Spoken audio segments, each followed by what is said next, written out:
그런데 어떤 절차적인 측면에서 뭐 하나 요청해서 할 때마다 원래 그거 안 되는 건데 제가 해드리는 거예요. 이런 얘기를 하고 있다면 조금 의심해 보셔야 됩니다.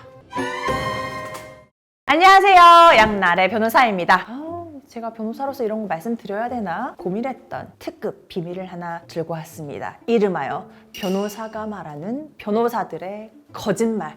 이거 제가 여러분께 꼭 말씀드려야겠다고 정말 오랜 시간 고민하다가 촬영한 영상이니까요. 끝까지 시청 부탁드리겠습니다. 지금 내가 뭐가 됐든 제일 먼저 하시는 일, 변호사를 알아보는 일일 겁니다. 그리고 변호사를 알아보려면 우리가 제일 먼저 해보는 거, 인터넷에 검색해보는 거예요. 저에게 오는 많은 의뢰인분들도 네이버, 다음, 아니면 유튜브 채널 등에서 변호사를 검색해보고 상담을 하고 선임 결정을 하는 분들이 많을 거거든요. 이렇게 검색을 통해서 혹했지만 알고 보면 그건 변호사의 거짓말이다. 이런 것들 여러분께 말씀드리려고 합니다. 이건 100%입니다. 이렇게 확언하고 상담하시는 분들 무조건 걸러야 됩니다. 세상에 100%가 있을까요? 더군다나 소송에서는요, 누가 무조건 이기고 누가 무조건 진다, 100% 단언하는 거 결코 가능한 일이 아닙니다. 특히나 내가 이혼을 고민하고 있고 혹은 상간소송을 하고 있다라고 한다면 이 두 소송에서는요 100%가 있을 수가 없어요. 호언장담하면서 뭔가 홍보하고 있다면 이건 믿으시면 안 됩니다. 양육권 엄마가 100% 무조건 가져올 수 있을까요? 아니거든요. 구체적인 양육 환경, 내가 지금까지 자녀를 어떻게 양육해왔는지 이런 것들에 따라서 100%가 아닐 수 있어요. 변호사는 결과에 책임을 지는 결과 채무를 가지고 있는 사람들이 아닙니다. 제가 이런 사건만 수백 건 해왔어요. 아이고 이거는 그냥 눈 감고 서면 써도 100%입니다. 이렇게 얘기를 한다면 그 사무실은 혹은 그 변호사는 믿고 걸러도 된다. 이렇게 생각하시면 되겠습니다. 두 번째입니다. 변호사는 원래 너무 바빠서 연락이 안 되는 거예요. 연락이 잘 되는 변호사가 있다? 그럼 그 변호사는 사건이 없는 겁니다.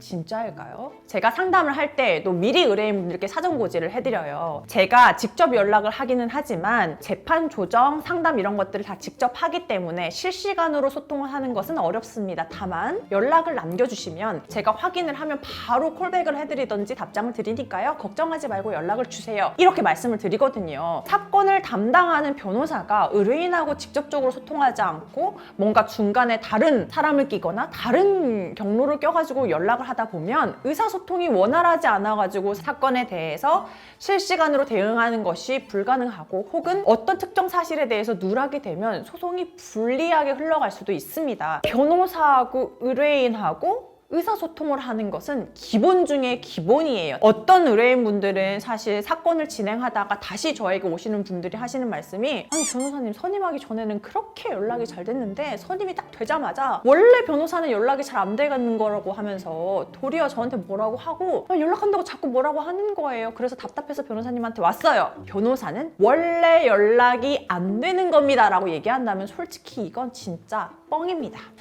뻥이에요. 세 번째입니다. 이거 다른 사무실 가면 이렇게까지 안 해드리는데 저니까 이렇게 해드리는 거예요. 다른 사무실에서는 할 수 없는 일인데 나라서 해주는 거다.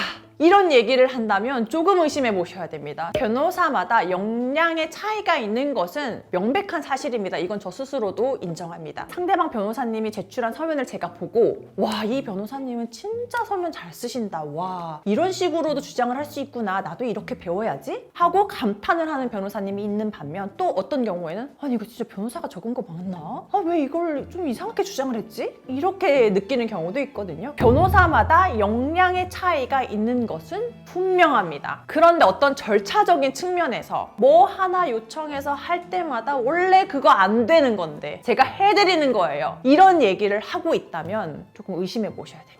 여러분의 편입니다. 그리고 마지막 네 번째입니다. 변호사님 지금 사건이 어떻게 진행되고 있는 거예요? 지금 우리 서면을 제출됐나요? 상대방 서면을 제출됐나요? 우리가 제출한 서면 좀 보여주세요. 변호사한테 사건을 맡겼으면 의뢰인은 서면에 터치하는 거 아닙니다. 우리가 어떤 내용으로 어떤 주장을 했는지 서면을 전혀 안 보여준다? 이거 안 됩니다. 절대 안 됩니다. 변호사가 의뢰인한테 사실관계를 전달받아서 서면을 작성하고 하잖아요. 그런데 말로 전달하는 과정에서 모든 내용을 다 말할 수는 없거든요. 그렇기 때문에 들은 내용으로 서면을 작성을 해도 법원에 제출하기 전에는 꼭 당사자의 확인을 거치는 것이 중요합니다. 앞서 말씀드렸던 것처럼 한번 잘못 주장되면 주워 담기가 어렵거든요. 그래서 저도 가령 답변서를 작성한다 하면 답변서를 다 작성하고 의뢰인들한테 먼저 보여드려요. 혹시 작성된 것 중에 사실과 다른 부분이 있거나 추가하거나 혹은 빼고 싶은 부분이 있으면 말씀해 주세요. 그러면 제가 검토해가지고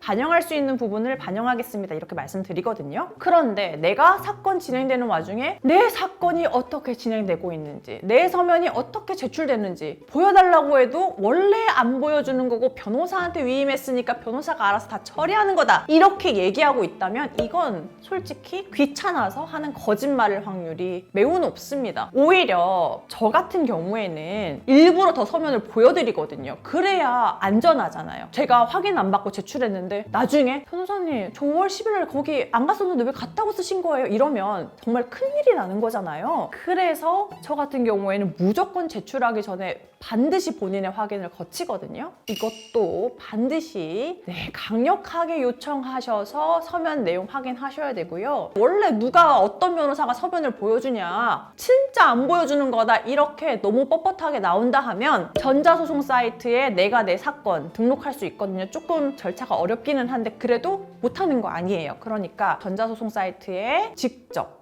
어떤 내용으로 서면이 제출되고 있는지, 제출되었는지 꼭 확인하시길 바라겠습니다.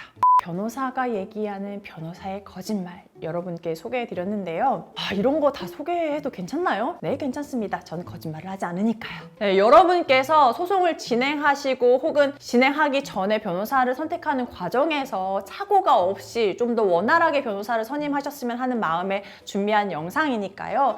도움이 되셨으면 좋겠습니다. 오늘 영상 여러분께 도움 되셨다면 좋아요, 구독, 알림 설정 부탁드리겠습니다. 감사합니다.